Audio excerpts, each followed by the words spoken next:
And we're live. So, really great event set out today with Marvin the Imp joining myself, Watchwolf 92. So we're going to be kicking it off with Throne. But before that, we're going to explain kind of how the tournament works. We don't have many, if any, tournaments structured like this in the typical Eternal series is. So I'm not sure if we have a graphic for this part, but I'll kind of describe how it is. So there's 16 competitors that have fought all season for these slots in the Invitational, and we divide them into four groups of four, so A, B, C, and D. And here are the 16 players. And so pretty much what happens is everyone's just going to play in their groups until two people will advance. So the two ways you can advance is in the first round, no one has any wins and losses. Then after round one, there'll be winners and losers, so people with 1-0 or 0-1. We'll pair winners with winners within the group and losers with losers within the group. And if you lose twice, so if you start with 0-2, you're just out of the tournament. Your spring season invitational is cut a little bit short. If you win your first two matches, you don't even have to play third match. You're already advancing to the top 8. And then what we're left with in each group after round 2 would be a pair of 1-1s in each of the groups, and then whoever wins that match would also advance to the top 8. So pretty much either you win your first two matches, or you go 2-1 in matches to advance to the top 8. So it's a little bit forgiving in some ways in that you're allowed to take a loss. There are some structures that are a little bit more single elimination and stuff like that. So it'd be great to see how this goes. But I smell that. That's the smell of someone just going to Worlds, and we're gonna find out in a few hours who that is. But Marvin, how are you today?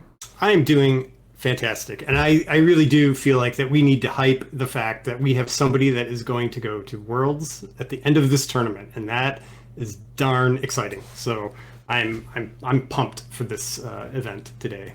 Right. Well, one thing that makes the TNA a little bit different than the other ones is we have it's community ran. So we have people like Marvin, May, and all the TOs in the background, and it feels like we're almost being like side by side watching one of ours, like one of our peers advancing to Worlds, which is pretty awesome. It is very cool, very cool. I think we also just want to throw some thank yous to our sponsors for today's event. Cassendrath, Gibbon Plus Plus, The Misplay, and Telemachus, of course, are our sponsors. So thanks for pitching in for the tournament. Yeah, and this tournament, besides first place winning their seat at Worlds, has actual cash prizes from the sponsors that you mentioned. So it's a $200 prize pool where second place will get $50, third and fourth will get $35 each, and just for making the top 8, you get $20. And if anyone has already qualified for Worlds, for instance, gozuuu, the prizes for first place and second place will be swapped. So first place only gets the Worlds ticket, and then second place gets the $50. So there's something on the line for everyone here, and but I think most importantly the ticket to Worlds and seeing who gets to do that.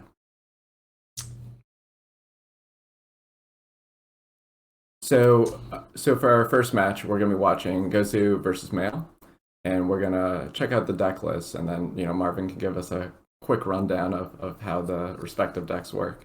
Sure. So we're looking at gozuu's. If anyone was following his stream yesterday, the idea here is just put out some units and punch your opponent's face with Onis. He was doing really well with it, just beating up everybody on ladder, and so he's trying to go underneath other decks to just get the damage in early and force board wipes and win. Pretty much easy peasy. Yeah, if I recall correctly, I think gozuuu actually won one of the TNEs with an Onis list that might be similar, or I think it was before Chizue came out, but with a very similar list. Yeah, I believe you're correct. Jizu is good, and then I'm sorry, Chizue. I'm not sure. Yeah, I don't know either. Drawing cards when a unit that has a weapon dies is just always a good time, as far as I'm concerned. I don't, do we want to look at Male's list? Male is on a Guru control. There we with go. lots of good spells, and really only the Genev Merchant is the only unit. So just trying to be able to ramp up to getting to Stormhawk Plating and Knife to just again punch face that way, clear the board and make it so that they get the damage in. And sorry, my dog, my dog is barking. Everyone's excited for the Invitational. Love it. Okay, so we have a very traditional aggro versus control sort of setup here, where gozuuu is going to have to kind of toe the line between like, okay, I know you have Mark of Lightning Storm and these border clears and like harsh rule, but I need to deal enough damage because if I don't, you definitely have the late game. So there'll be some interesting and I'll be interested in seeing how much the bargain Oni card comes up in terms of being able to give one of your units Aegis. That could be pretty sweet. Yeah, that in watching him play it yesterday, I mean that card really helps out. Helps make protects your unit and makes him have to use 2 spells on it. Yeah, the only thing I was a little bit surprised with is not playing a card like uh, invasive species in the market because you have a little bit wider of a market and you're playing Zoltan Conclave, so you could have been able to get other influences. But this is a very streamlined build, maybe playing around Damara or something like that. So it's pretty cool. So it looks like gozuuu has a pretty easy hand, easy keep, I would think. It has a 1-drop, 2-drop, 3-drop. Yeah, and males on the other hand, just waiting for that first mulligan. We kind of the players like to hold to kind of give us a chance to look at the mulligan decisions before doing so. That way we know if they're on the first or second mulligan, and we're aware that the tags in the upper left hand corner are kind of backwards right now. So gozuuu on the bottom, male on the top. But we'll get around to fixing that when we get a chance.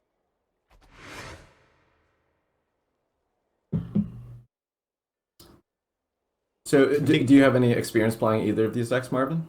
Well, I think I probably have more experience with the Huru control. I think I try to play the Rakano Onis sort of thing, but I really don't like just playing units and then understat, like if things are understated and then I kind of get too far behind, so that's just something I don't enjoy. But it looks like Male's Hand would be a keeper, I think, at this point. I mean, they have a crest so that they can filter the bad stuff.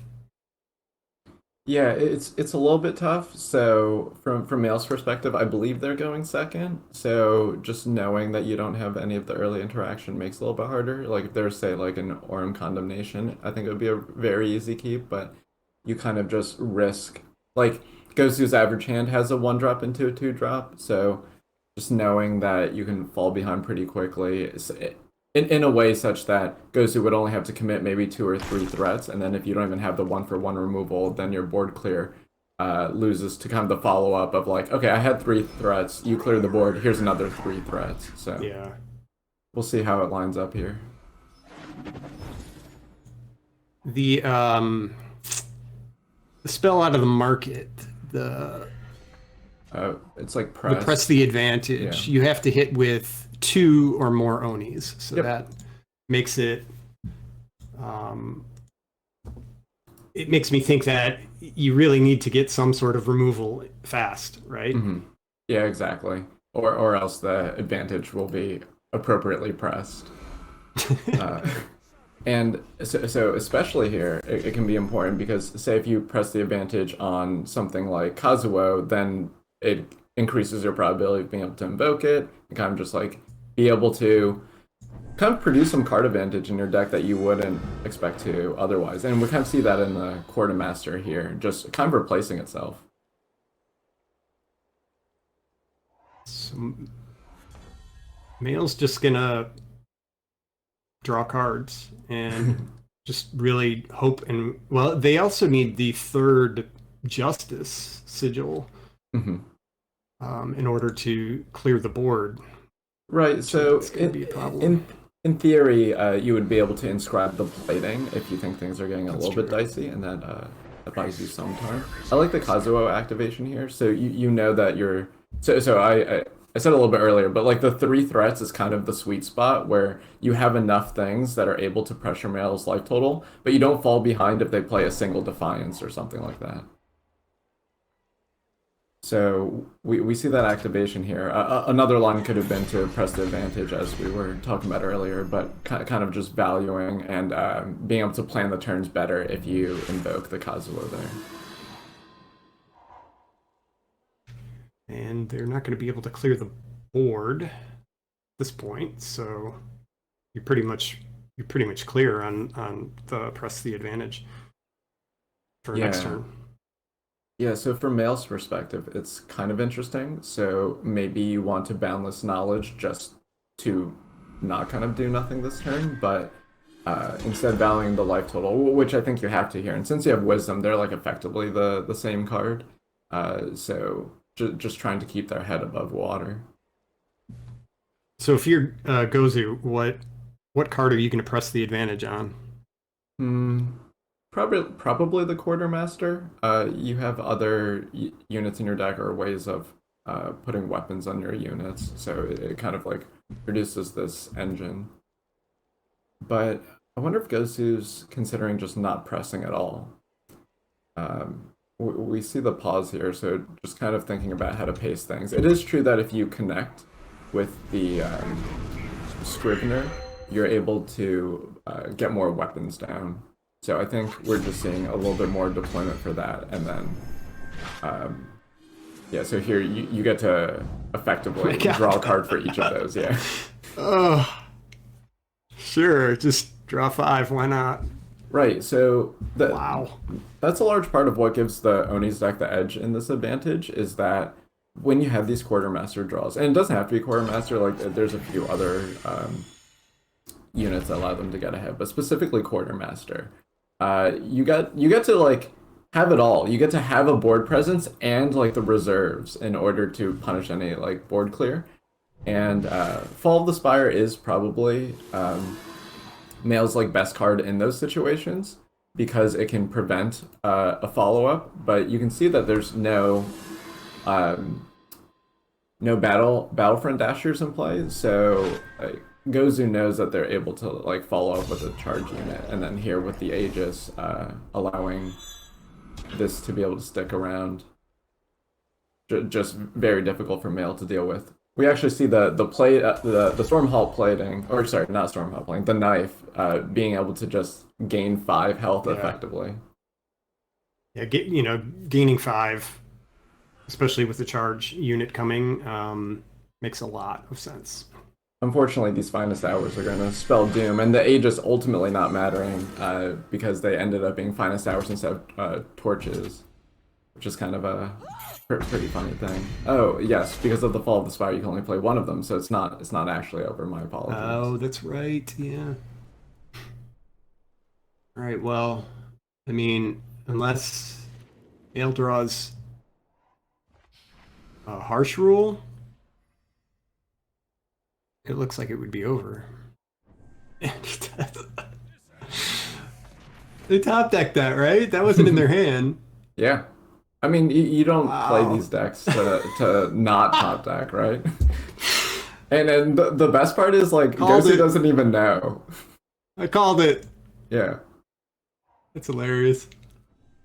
Yeah, the Bergen would be proud. That was perfect. I mean, the thing is, though, Male already needs another one. So this is kind of what I was saying. You can just, like, deploy these, like, swath of units such that you're kind of demanding board wipes every turn.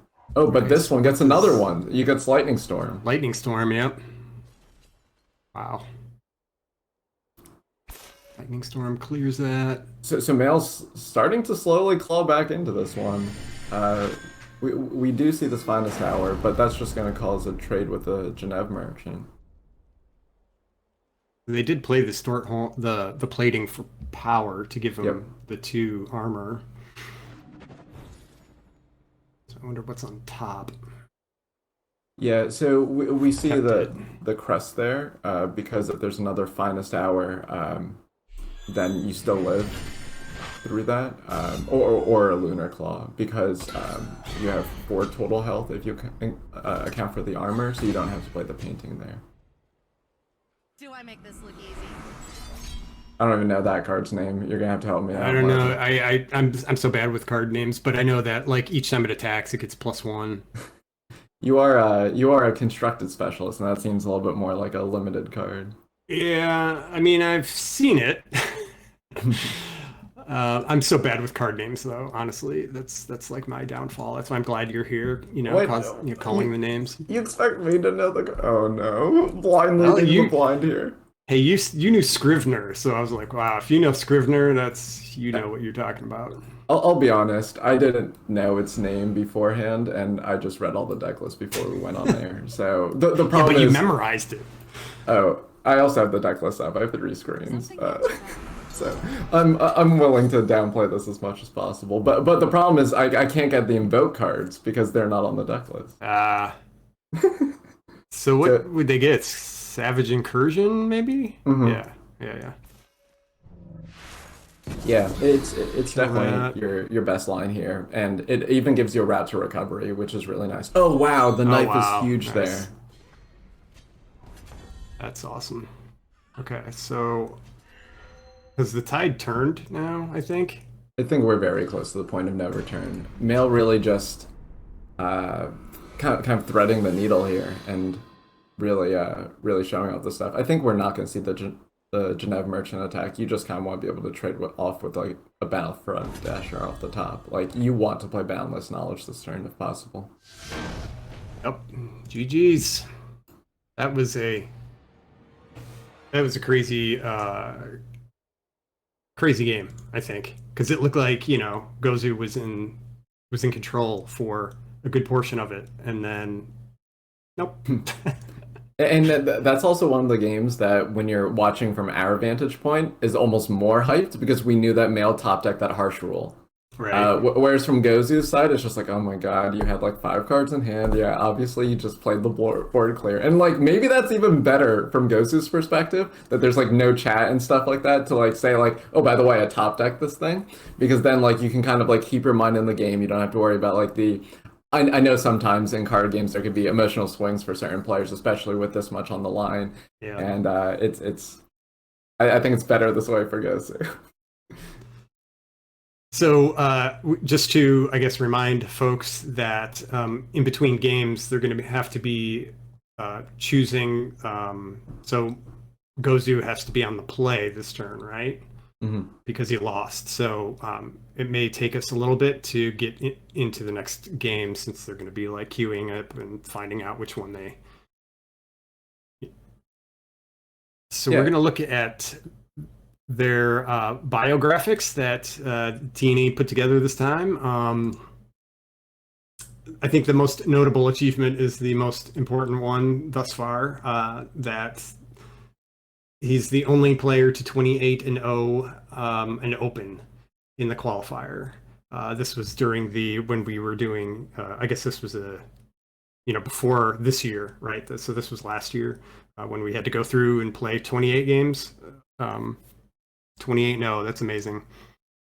Yeah, I almost wouldn't believe it if you didn't tell me that like it happened. It's just so improbable. Like in each game, you're probably not more, even in your best matchups, because of like power screw, influence screw, and all that stuff. Like you're probably not more than, I don't know, 80% to win a match, maybe 90 in like the most like extreme cases. But to go 28-0 with even one of those types of probabilities is still quite the feat. Like you kind of need to be a solid player, like get all the edges you can and have everything break your way that day. And that's just super impressive. And they also just have like, they're playing in Worlds this year. They won 2 TNE challenges. Like Ghost is no slouch. And you can just watch them stream. Like you're able to kind of see into the mind of the like such a great player. Yeah, it's just amazing to watch him just build a deck so quickly, and it's so good all the time. and we will talk about Mail during the next game, and we're ready to go to the match.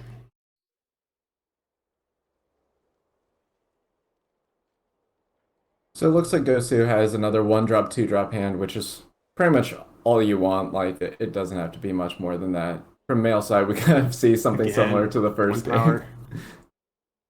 game. Another 1 power hand. That Thanks, one, Eternal. that one's a really good mulligan, Yeah. though. Oh, they send it back? No, it's just it just Okay. happens with like how things are viewed through the interface. I was like, oh my god, sending that back? Yeah. What do you even want? 3 defiances? Yeah. I'm sorry, 2 defiances is just not enough. It'll be interesting to see how Mail chooses to pace this, though. Like, do you just fire off the defiances right away, knowing that you're gonna have to tap out on turn 3 for the Genève Merchant, or do you just say like, oh, this Akko's like not quite enough? Well, what is your inclination here?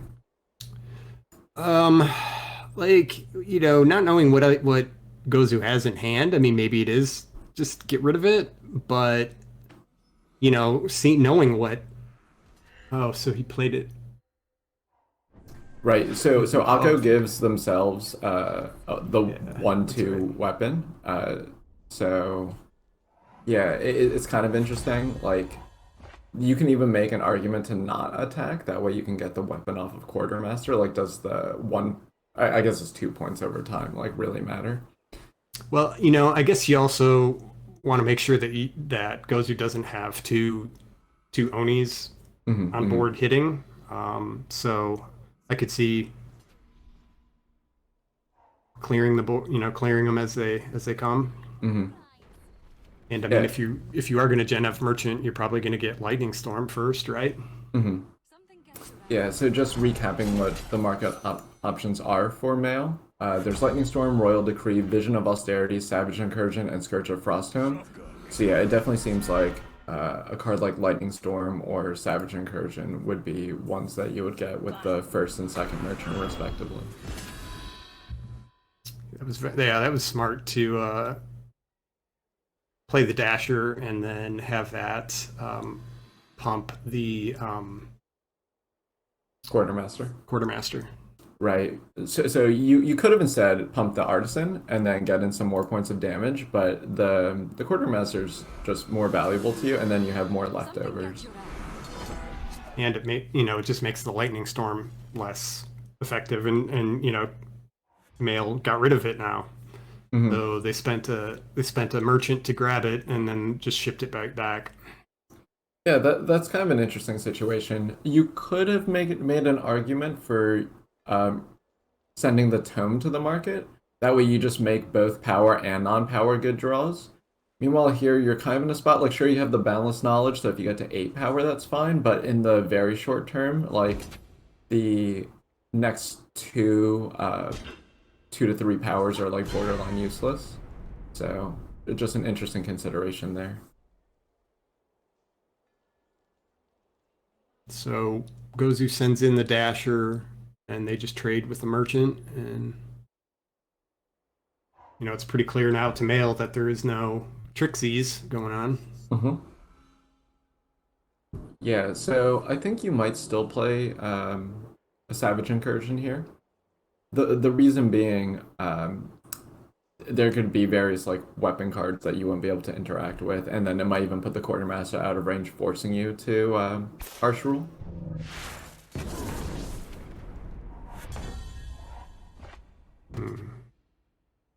From gozuu's perspective, you really need to start making inroads. Like, sure, you gotta get the mastery up here. You're gonna play the Ash Elemental, but it looks like once again, and in a little more commanding of a way, at 22 health, it looks like Mail's kind of in the driver's seat. Right. And gozuuu not overcommitting either. Right, gozuu's gonna wait until the Quartermaster at least replaces itself, so being able to play a weapon in the same turn.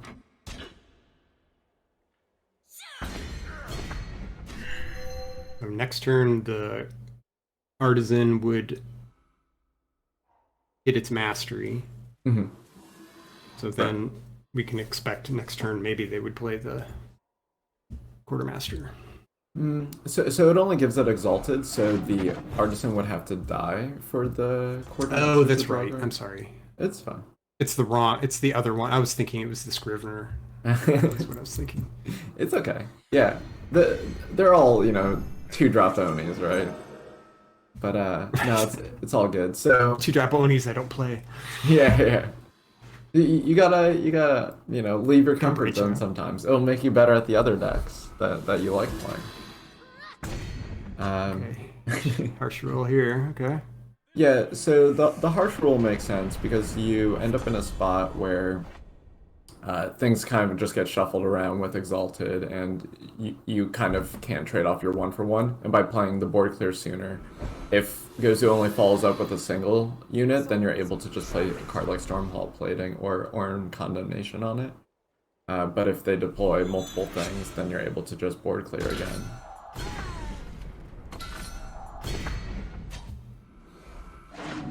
So Mail is definitely in the driver's seat at this point, right? I mean, yep. Gozu writing on the agrees. wall. Yeah. Drawing So power there was really not what Gozu wanted. yeah, Not so just as a reminder though, so Gozu's not out of the tournament with that loss. If they're able to win the next 2 matches that they play, they will be able to advance. For Mail, only needs to win virtually one of the next 2. But really hoping to win the next one, because then you can kind of just like take a little break before the top 8. So Mail is won the challenge number 6 winner this year. Notable achievements, qualified for the 2021 Invitational LCQ. So fun fact though, Mail is an elaborate anagram of my real name. Yeah, I actually didn't know Mail's real name despite being in other Discords and kind of talking with them a bit. I guess that would have to be Liam. Liam, but, yeah, I would guess. No, I want to make up other names and then Could be like Emil. Molly. Could be Molly. Oh, it could be like Emil, like Amil. Okay. Like normally it's spelled, I think, with an E in front instead of an A, but Yeah. Could be Lima, ooh, yeah. Peru. Just the I've been capital there. of Peru. Oh, really? Yeah. That's pretty I'm a sweet. world traveler, actually. Oh, nice. Been I've many only places. I've only traveled for card games, but they haven't taken me to South America. All right, so we are Martin versus, I can't see the name. It's right probably now. Jazz because of the avatar. Yes. Okay. But educate a guest. I just start to associate people with their avatars. People like you cycle through your avatars Yeah. so much, though. That's so true. I really do. I have so many of them. Oh, this is so bad. So this is kind of the TRS stack of playing Subversion in the market. So both Jez and Lights Out Ace are playing it today, and I know in the last event that we played, the TRS members were also playing Subversion in the market, and we see it kind of just going to town here. I got spanked by it, thanks to the boxer. Yep. Was not happy with that, but I knew it was coming. It's like if that deck just ramps out too well. So do we know what game that was? Game 3. Okay, so that is the end of this round, and we're going to, I think, look at the brackets. I believe that was what.